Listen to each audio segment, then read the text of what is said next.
Hi, it's Jeneen of Jeneen C.A.R.E.S, where we're caring, achieving, restoring, empowering, and supporting our youth for the future. Here with another legacy leader here in Frederick, Maryland. Thank you so much for your time. I know you're extremely busy, so thank you for stopping to join me today and just to share a little bit about yourself. Could you just tell me your background and experiences and just share a little bit about who you are? Certainly. I'm very proud of who I am. I was born and raised in Norfolk, Virginia, to a single mom, 5 kids, and she faced quite a few challenges, but the one thing that kept her going was her faith in God, and that she just believed that God was in control no matter what was happening. And her walk was a shining example to me that in life you're going to face challenges. Is how you respond to those challenges that determine what your character ends up being. And so that's one of the driving forces for me. I mean, I've always believed that I can do great things through Christ who strengthens me. And I don't let people tell me I can't. The best part about who I am is I'm very comfortable with who I am. And once you become comfortable with who you are and the gifts that you have, and understand your purpose in life, life becomes a whole different experience for you. And so you're able to share yourself and to help others once really completed the mission of determining who you are and why you're here. I agree with that. Walking in your purpose, once you go through so many experiences, kind of like molding and shaping and growing and learning, it definitely feels good when you feel like, this is where I'm supposed to be naturally. It's where God wants me to be. So I agree. My challenges in growing up, my challenges in college, the experience in the military, and then all the other jobs that I've had, my family experiences, they all mold me and made me into the person I am today and prepared me for the challenges of life that I face. Absolutely. I can definitely relate to that. So it has been an interesting past few years as it relates to COVID and so many things going on in the world. What are some of the things that's been on your mind? Well, unfortunately, my oldest sister passed during the COVID. My condolences to you. Thank you. Thank you. That was really tough. And she was actually healthier than all of us. She just didn't make it through COVID. So that's been something that's been weighing on me. Other than that, I've just tried to keep my mind fairly clear for the mission ahead of me, which is running for the county executive position, because I really believe that Frederick County needs new leadership. Not someone who's been ingrained in politics, but for the county executive position, someone who actually has executive level experience, because it's going to be challenging.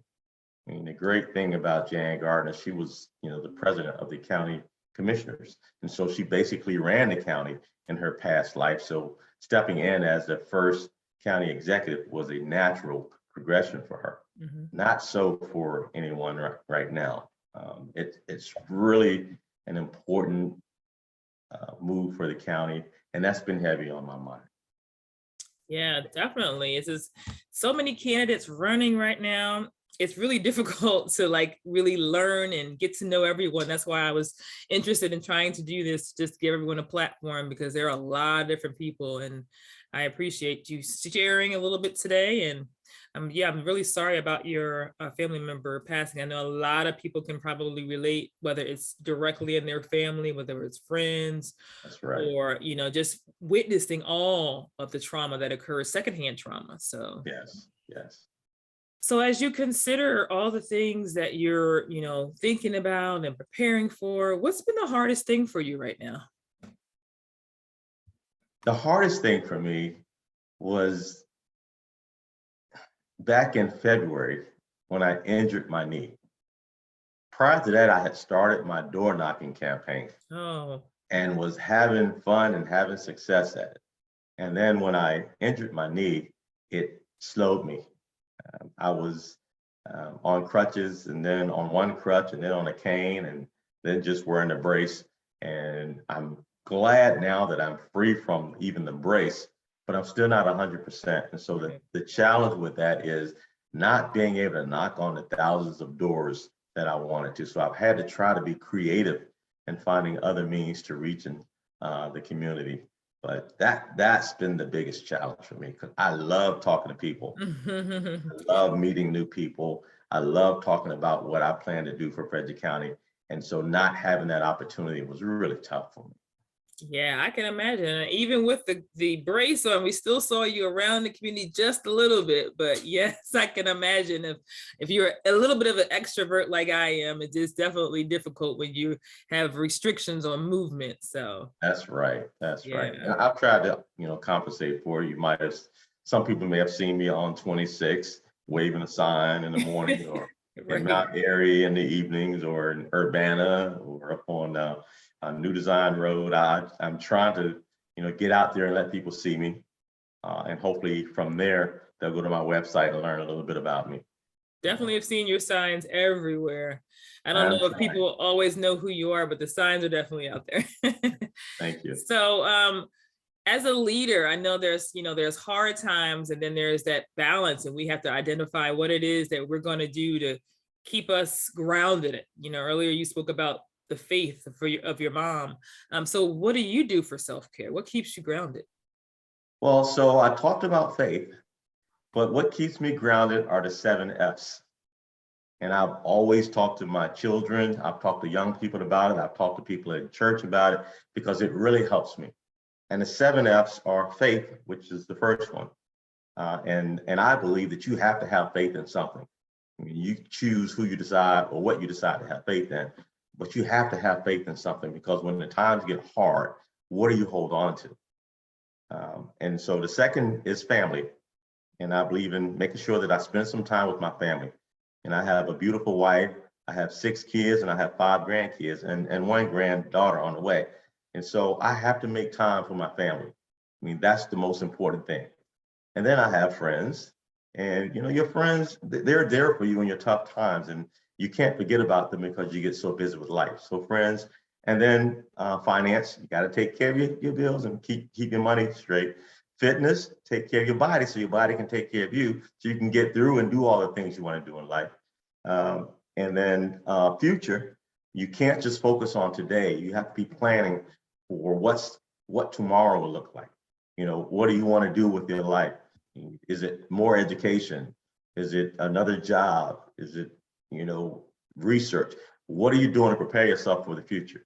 And then the last one is fun, because, to live your life, you have to have an element of fun, whatever your fun may be. And I think that if you balance those things, because too much of either one of those, including faith, too much of just going to church and just reading the Bible and just doing everything associated with church will make you an unbalanced person. And, I'm not trying to preach here, but the word says, I come that you might have life and have life more abundantly. Mm-hmm. So that's the piece that I take in the fun part of life. So I try to balance those things. And when I do, I find myself happier and more comfortable and able to accomplish a lot more in life. I hope that wasn't too long, but no, that was great. Faith, family, friends, finance, future, fitness. Fun. What did I miss? Don't forget fitness. Fitness, yes, and I do like that. That was great. Those are really good examples of, having a well-balanced life. It kind of reminds me of what we want to see in our students in our schools too. Like, thinking about them on all those levels, making sure that we're creating and preparing global-minded citizens for the future, and making sure that we're including their families in all that we're doing. Those are great.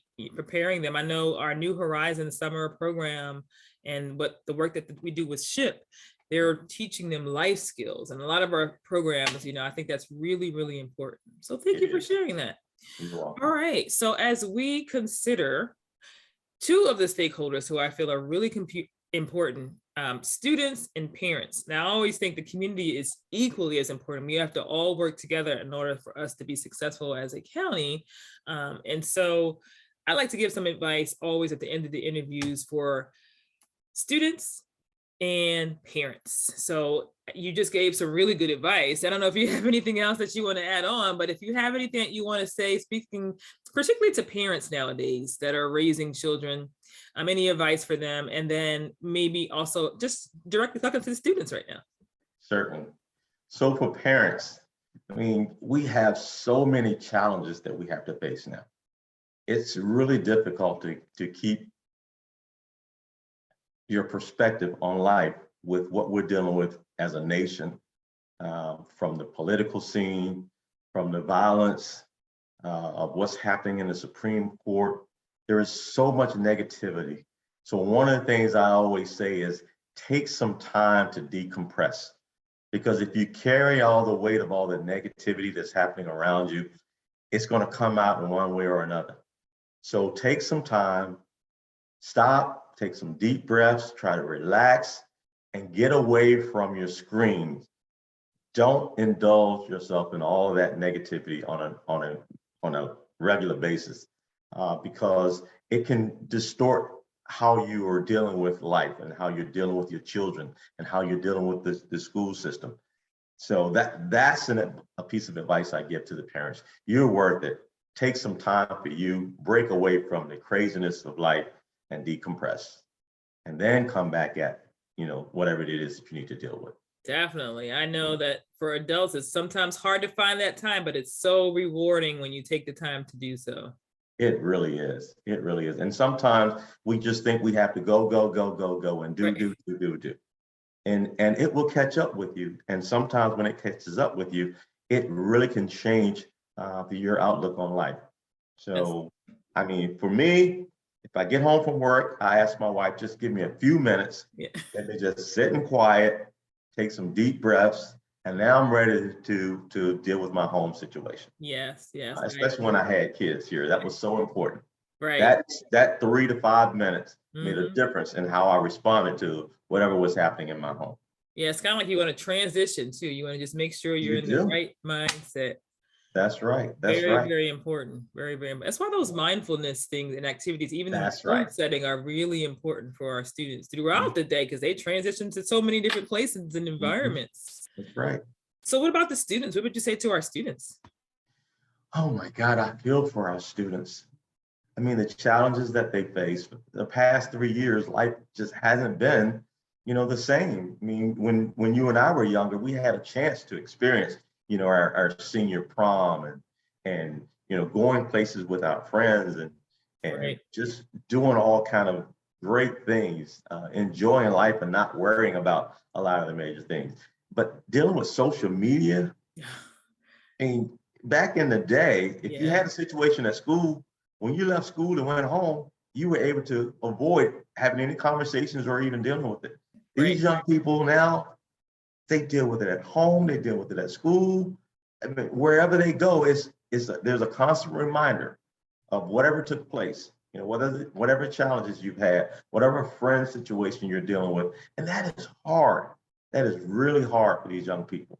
But one of the recommendations, well, not necessarily recommendations, one piece of advice that I always give these young people is think about your actions.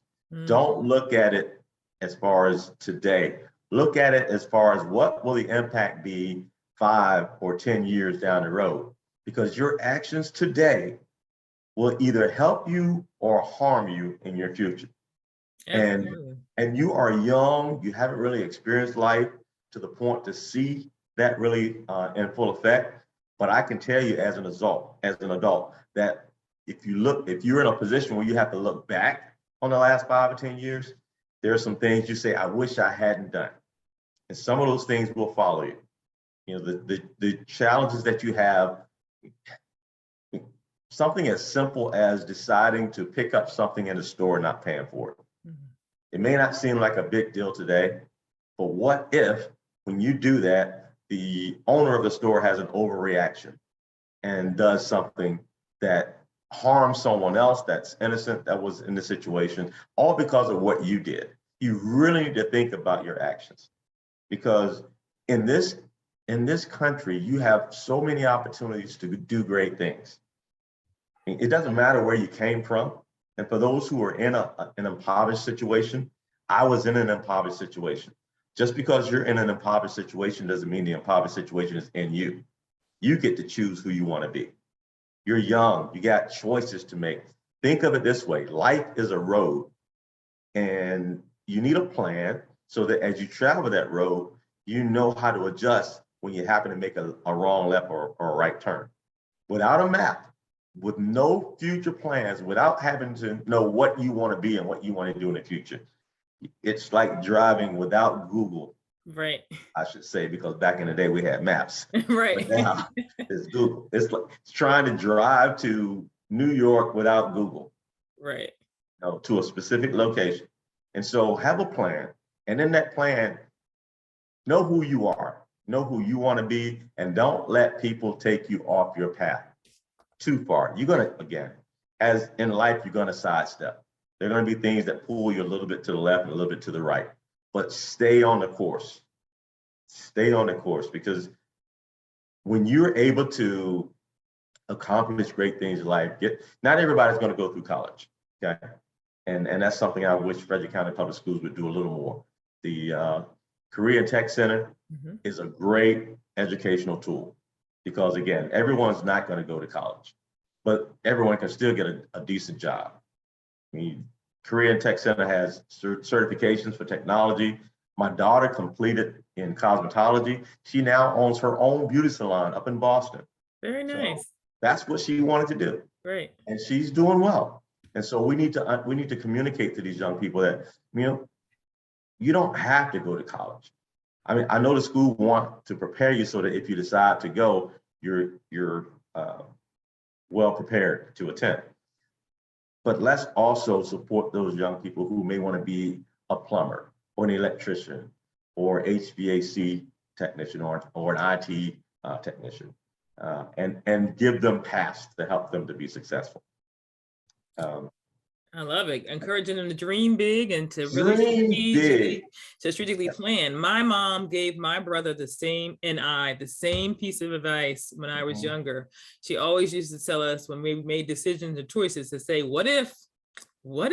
That's right. What's going to happen if? So I always thought that way. Sometimes my brother did not so much go past the what if, but it definitely was something that really helped me all throughout life. And even as I pass on that same what if to my children, trying to remind them, like, think through the whole situation. And I don't want to give you the answer all the time. Like, but do you think about what would happen if you do that? And then make a decision. Right.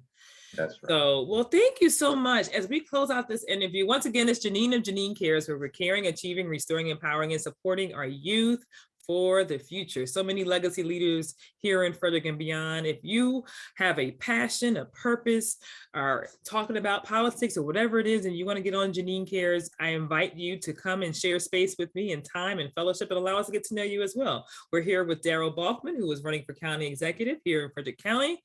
Is there anything else you want to close out with as we close out this interview? Yes. Don't let people tell you you can't do something. You have the potential to do great things. I recall when I first ran for the Board of Education, I was told, oh, you won't get elected in Frederick County. No one has ever been elected countywide that's a minority. Well, I did it, and I did it twice. Someone has to break. It could be you. So don't give up. Fight hard, fight fair, and I wish you the much success in your future endeavors. And thank you, Jeneen, for giving me an opportunity to join you today. Yes, thank you so much for your time, and thank you for your legacy leadership here in Frederick, and best wishes to you as well. Thank you.